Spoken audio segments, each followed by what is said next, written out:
Yo, yo, yo, yo, yo. Welcome back to the No Cut Sports Podcast with your host, Niall Frazier. And today we have some things to talk about. First things first, we're always going to start with the Phillies if they playing. The Philadelphia Phillies started their series, 4-game series against the Marlins yesterday in Miami. Excuse me. Let's just say we won. So yes, I'm excited, but let's just say we still got a lot. We still got a lot to do, man. We still got a lot of things to work on. They moved Trey Turner back in the lineup. Like I said in my last video, I'm not high on Rob and his decision making. Today's the trade deadline. Was it? They got until 6, and I don't think they're going to do anything, to be honest. Now they might. I don't know when I'm gonna be able to upload this video. Now they might be able to do something before then, and I haven't seen anything pop up on my phone or anything like that, so they might do something before then, but I'm not, to be honest with y'all, I don't think so. I think our bullpen needs help. I'm thinking, like, maybe they should have went after some pitching somewhat, but I feel like the organization as a whole is not making the right decisions to get us, back to the World Series. I'm feeling like, we should be doing what the Eagles did. Man, they got all season. They went crazy. Like, oh, we need to do this, that, and the third. We really didn't change anything, to be honest. really didn't change too much. So, and it's like we're digressing. So,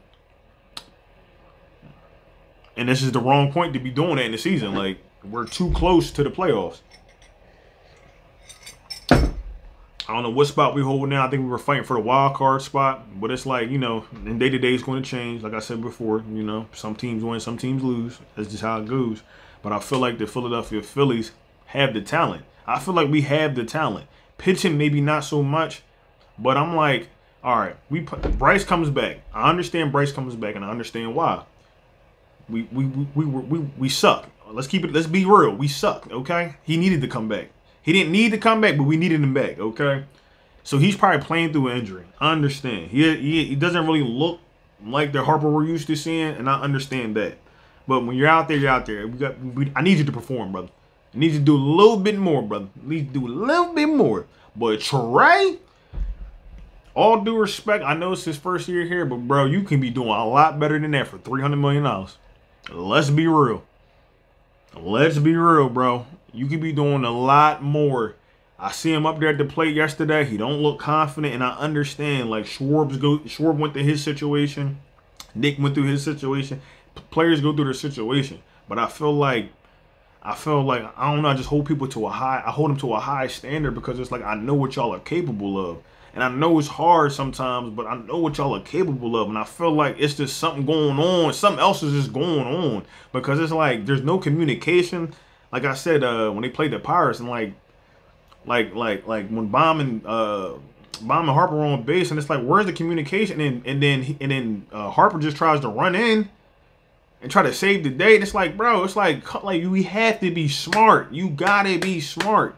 You can have all the talent in the world, but if you ain't got this, it ain't nothing. It ain't gonna work, bro. It's not gonna work. So, man, listen. So they got the W last night, but still, it looked terrible. It was a terrible W. Yeah, they got it, but it was still terrible. So my thing is this: not terrible. I won't say terrible, but it could be better because it's like teams give us stuff and we don't take advantage of it. We are too good not to be taking advantage of walks, bro. Too good. Like what are we doing out here? And then load the bases up just to get outs. I'm gonna keep saying it. We wild load the bases up if we're just gonna not get anybody home. You feel what I'm saying? We got it. These are things that matter. Especially now as we go into the playoffs, man, because teams can use that. Teams can use that stuff against us. I'm trying to not cuss, but boy, I'm telling you, they make you mad. So, yeah, teams can use that stuff against us and exploit us, bruh. And it's too late in the season to be getting exploited like we be getting exploited. I'm tired of it, man. Like I make better decisions from my couch. Okay. My girl would tell you, she's like, oh, you just said that. I know I just said that. Like, why ain't he doing it? I'm not even paying me. The hell? So, yeah, man. Shout out to the Philadelphia Phillies, man. Hopefully they make a trade, and not for the bull from the Mariners neither. I'm talking about some pitching. We need bullpen help. So if you're going to make a trade, Phillies, make a trade for some bullpen help, all right? You heard it here first. Let's get off of them, but shout out to them guys, man. Hopefully they get the dub tonight. Now, on to the good stuff. Yes, Lord. Yes, Lord. Shout out to Larry June. Yee! Anyway, Philadelphia Eagles, baby. Training camp news from today, all right? So I'm going to just read these. You know, I'm going to go through the notes. We'll be at 5 minutes.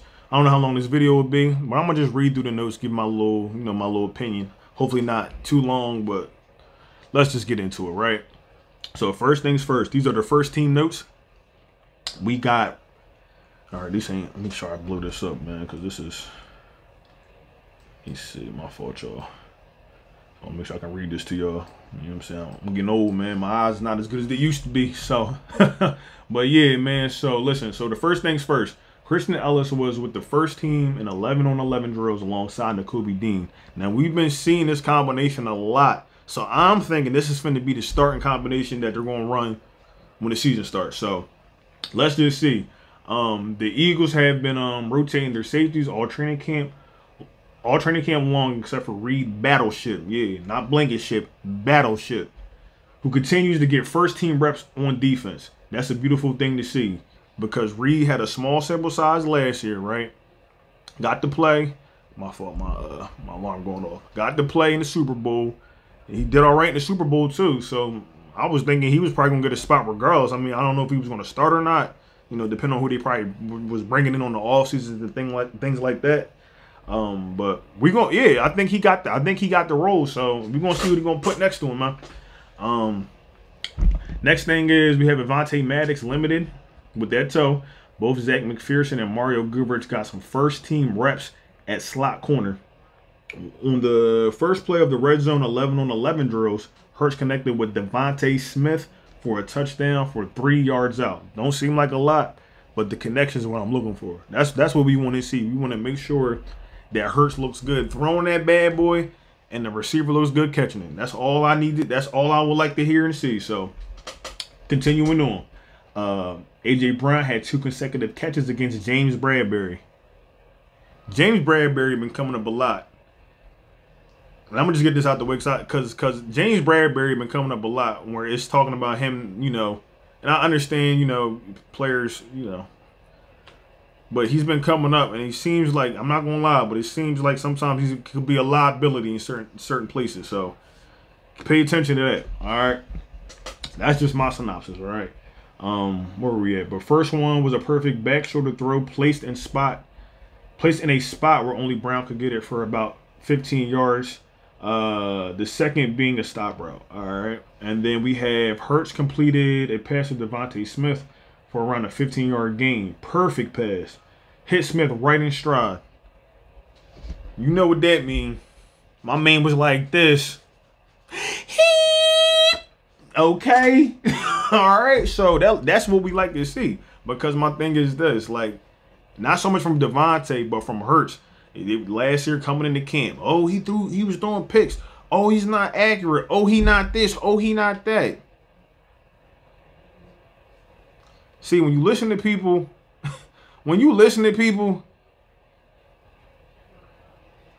I'm telling, don't listen to outside talk, man. Because if you listen, you would have thought that these people were right and they were completely effing wrong. I'm trying not to cuss, but they were completely wrong. So just to see that this young man is improving on top of what he's already done last year, man, it's going to be beautiful. I already said it, and I'm glad I said it. He's going to be, if not better, than Patrick Mahomes, bro. I'm trying to tell y'all. But you ain't got to believe me. We just going to see. I don't got to talk too much. Let's continue on. Anyway. Next, we got in one-on-one drills. Oh, this is beautiful. Jalen Carter. Jalen Carter. Bull rushed Cam Jurgens, the man that they want to put in place of Jason Kelce when he retires. Okay? He bull rushed him. I'm telling y'all, man. The trenches finna be scary, man. But he bull rushed Cam Jurgens on one play and then manhandled. You know what manhandle mean? He put the paws on somebody. Put them paws on him. Yes, sir. On third stringer Tyrese Robinson. Yeah, he a third stringer, but it don't matter. Shoot, I know what he got. I know what he can do. Nolan Smith dusted UDFA OT Chem Okafor. Smith got around Okafor untouched. Untouched. Wow. Wow. Jordan Davis. Now, I talked about Jordan Davis, too, in one of my previous videos. If Jordan Davis takes that next step, these trenches really going to be like, these trenches going to be deadly.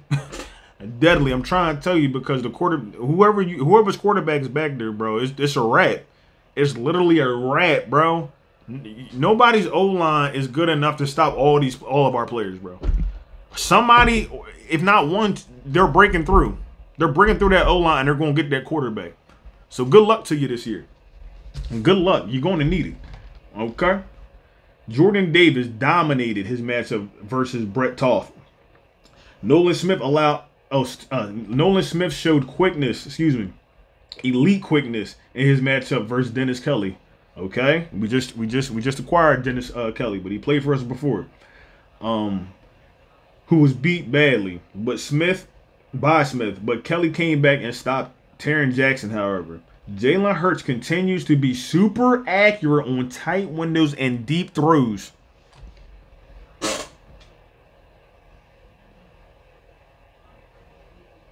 I didn't want to read, but I think it continues on and says he hasn't thrown a pick all training camp.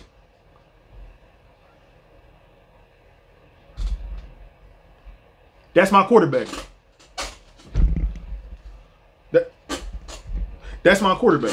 Like, y'all want to stop playing with this young man. All right, let's continue on. It says, and this is something else I like to see. It's talking about him, the pocket collapsing and him rolling out of the pocket and making passes for 20 to 25 yards on the run. I love to see that. I love to see that, because I feel like that's going to add another, not that he wasn't doing that last year, but it adds somewhat of another dynamic to the game, because you got to think, coming up, they didn't want players doing all that. They didn't want you coming out of the pocket, rolling out the pocket and throwing. You got no protection like that. But if Jalen Hurts can make accurate throws off the one leg and for 20, 30 yards, bro, that's another element he can add or we can implement to our offense, man. Because it's like, oh, we thinking we got him. No, you don't. You have to, like, bro, that play does not stop until that ball is out of that man's hands or they blow it dead. Simple and plain, bro. And these are the type of players where, you know, defense is starting to fall apart. If it gets drawn out too long, that means somebody's open, and it could be more than just 20-something yards. It's stuff like that, bro. It's chess, not checkers, man. You have to be prepared for every scenario. Like, if you know what I mean, you have to be prepared for every scenario, because you just never know what's going to happen on game day. So this is some beautiful stuff that we're reading right here. They also had what else we got? Marcus Mariota. That's another problem. I'm thinking Marcus is going to be a liability. I said earlier in the offseason, I think I had posted, I did, I'm not going to sit there and lie, I posted it and said that he would be a good comparable backup to Jalen Hurts. But from what I'm seeing from these training camp notes, I don't know. I want to see Marcus Mariota, you know, succeed with us, but it seems like he might be going through some more stuff. And I said with that QB, the quarterback's Netflix series, it just seemed like he had a lot going on. It took a toll on his mental, all right?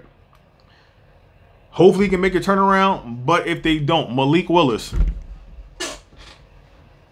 How would y'all feel about Malik Willis coming to the Philadelphia Eagles? If the Titans don't want Malik Willis, do you think Howie should go out and go get Malik Willis as a backup QB?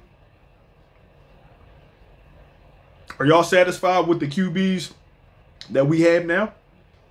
I'm not, to be honest with you. I'm gonna be honest with you. From reading these notes, I'm not. You know what I'm saying? They did talk about what's the other guy's name? Tanner McKee.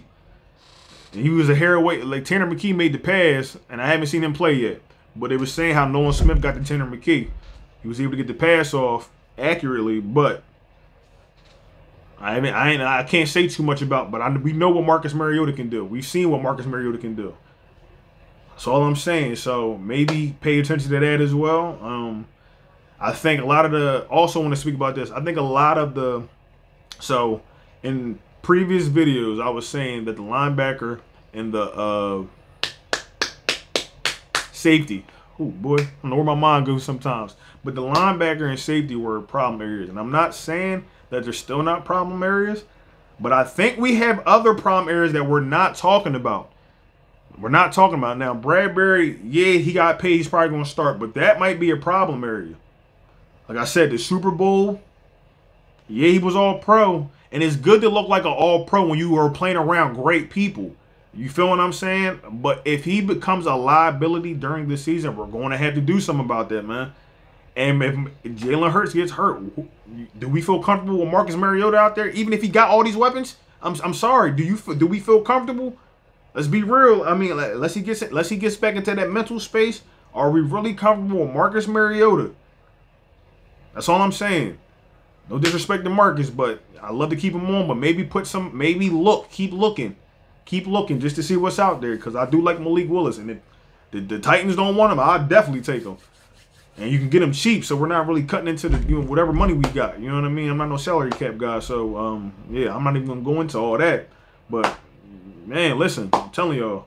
So yeah, but we got some other stuff here. I'm not really gonna get into.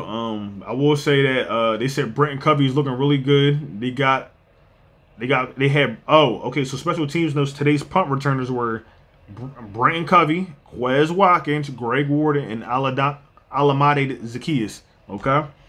They also talked about Gavon Wallace and Justin Evans were the Eagles' second team safeties. Greedy Williams and Josh Jobe were also the team's second team corners. Nolan Smith was a hair away from sacking Tanner McKee, which I said earlier, but was able to get the pass off in time. And one-on-ones, Joseph Nagata made a really nice catch down the sideline. Then they go on to talk about Brenton Covey again, okay, which is really good because he's quick. I played with him in Madden, I know. Brenton Covey, and you know what the crazy part is? What's the backup tight end's name? I like the back end tight end Caffrey, whatever you say his last name is. And then Brenton Covey. I put Brenton Covey on the slant across the middle, and I put the tight end either on another slant across the middle or straight down the field.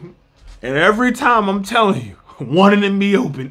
One of them be open. So anyway, we gonna get back into this. But the last thing we're gonna stop off with is Eagles UDFA Mekhi Gardner absolutely lit up Charleston Rambo. But get this, Gardner apparently sent him flying, but Rambo didn't let the ball go. We might have something here with them two as well. So just keep an eye out, man. But yup. So we got a lot of things, man, we talked about today. What we at? 17 minutes? Yeah, we about to be probably a 20-minute video maybe. We got a lot of things that we discussed today. But from what I'm seeing, man, I think we're in okay shape. Some of them players I described, you gotta keep an eye out on them. But you know, seeing these running backs from previous notes I've read, the running backs look good. The players overall look great, I would say. But I will say that we need to, Bradberry and, Mariota, we need to keep an eye on them. And also the linebackers and the safety. So, yeah, man. So we'll see, man, when the season starts, see how it all unfolds. But, yeah, so it's the No Cut Sports Podcast with your host, Niall Frazier. Appreciate y'all liking, watching, and subscribing, man. And I'm going to just keep rolling this thing out for y'all, man. So, holla at y'all. Y'all be safe.